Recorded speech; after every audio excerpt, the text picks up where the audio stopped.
Dhaggeeffattoota keenya gurraa nagaan dhabinaa qaamaa fayyaan dhabinaa jechuun isin eegala guyyaa har'aa oduu ajaa'ibaatiin isin eegala Taayyee Danda'a ganama har'aa maal barreesse qeeqa yaadaa isaa keessatti waa lama barreessuun dubbate. Akkuma kanaan waraanni adda bilisummaa Oromoo magaalaa Finfinnee jala jira jechuun kenna ni yaadatama. Haa ta'u waraanni adda bilisummaa Oromoo ammaa kana maal hojjechaa jiran gaafii nama hundaati.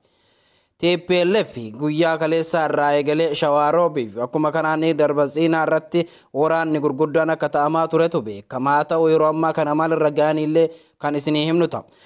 Akkuma kanaan namoonni hanga ammaa miseensa keenya hin ta'in miseensa YouTube chaanaalii keenya hin ta'in miseensa keenya ta'a jechuunis dhaamsa keenya koomantii keessan kenna yaada keessaniin nu jajjabeessaa jechuunis dhaamsa keenya asumaa yaada keenyatti fufu.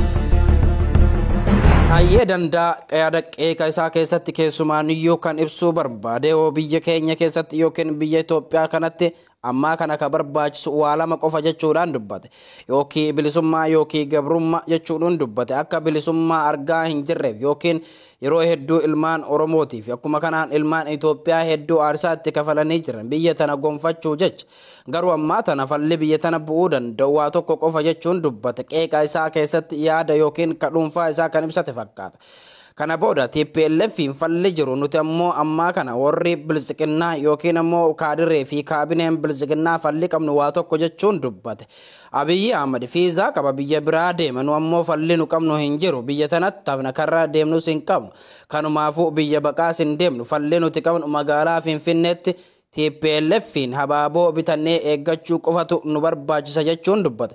Taayyee Danda'a kana keessatti namoota hedduuf yaada rilmaatiin yookiin yaada booddeetiin yoo ilaalte Abiyyi Ahmad akka baqachuuf deemu TPLF yeroo ammaa kana biyya qabachuuf akka deemtutu dubbachaa jira. Haa ta'u waraanni adda bilisummaa Oromoo magaalaa Finfinnee jala akka jiru quba hin qabu fakkaata. Waraanni adda bilisummaa Oromoo Finfinnee ammaa kana marseetis garuu Abiyyi Ahmad biyyarraa bahuuf qophii akka ta'e Taayyee Danda'a kan dubbachaa jiru yookiin akeeka dubbii isaa keessa kan dubbachaa jiru fakkaata. Akka Taayyeen dubbataa jirutti keessumaaniyyuu namni dhugaan jaalatu dhugaan garuu dubbiin dhugaa ammoo gaafa dhugaa argatte malee hin hiikkattu biyya tana keessatti keessumaaniyyuu bilisiqinnaa dagaagsina jechuun biyya tana diigaatis jira. Biyya tana diiguuf ammoo namni yeroo jalqabaatiif yaada akkasii dhiyeesse ammaa kana biyyarraa bahuuf qophiidha. Kanumaafuu uummanni biyya kana yookiin ammoo paartiin bilisiqinnaa osoo hin diigamin nuti ofaa hubannu ofaa arginu jechuun dubbate. Bilisiqinnaa keessaa guyyaa haddaa yookiin dubbii himaan bilisiqinnaa akkuma beekamutti obbo Taayyee Danda'aati. Yaada obbo Taayyee Danda'a keessatti waa hedduu keessaa mul'ata. Waraanni TPLF yeroo ammaa kana kan imalaa jiru Gabrasiinaa irraa kara Dabra Biraan ta'uun isaa kan ibsamaa jirus yoo ta'u waan jette TPLF akka ammaa kana ibsaa jiran yookiin sooshaal miidiyaa hawaasummaa irraa fi akkuma kanaan Tiwiiterii garaagaraa irratti kan dubbataa jiru. Kana booda ammaa loltoonni bilisiqinnaa Shawaaroobii keessatti dhukkee irraa kaafne achii booda Gabrasiinaatti halkan edaa dhukkee irraa kaasuu isaanii kan dubbatanis yoo ta'u eenyullee nu dhorguu yookiin nu fuuldura dhaabbachuu hin danda'u. Kana booda karaan keenya qulqullaa'ee jira jechuun dubbate. Kiiloomeetira 200 qofa kan irraa fagaannu magaalaa Finfinneeti. Akkuma beekamutti handhuura biyyattii jechuudhaan dubbate. Loltoonni TPLF imalli isaanii ammaa kana keessumaayyuu magaalaa Dabra Biraan baadiyaalee isaanii yookiin gandoota baadiyaa kan jiran guutuu akka dhuunfatan dubbachaa jiran. Haa ta'u yeroo ammaa kanatti Abiyyi Ahmad kirkira hamaa keessa kan jirus yoo ta'u paartii bilisiqinnaa keessa dubbii himaan paartii bilisiqinnaa kirkirri guddaan yookiin warwaata akka gallakkisaa jirutu mul'ata. Ammaa kana falli jiru ammaa habaaboo bitannee magaalaa Finfinneetti eeguu qofa nu barbaachisa jechuun kan dubbataa jiru.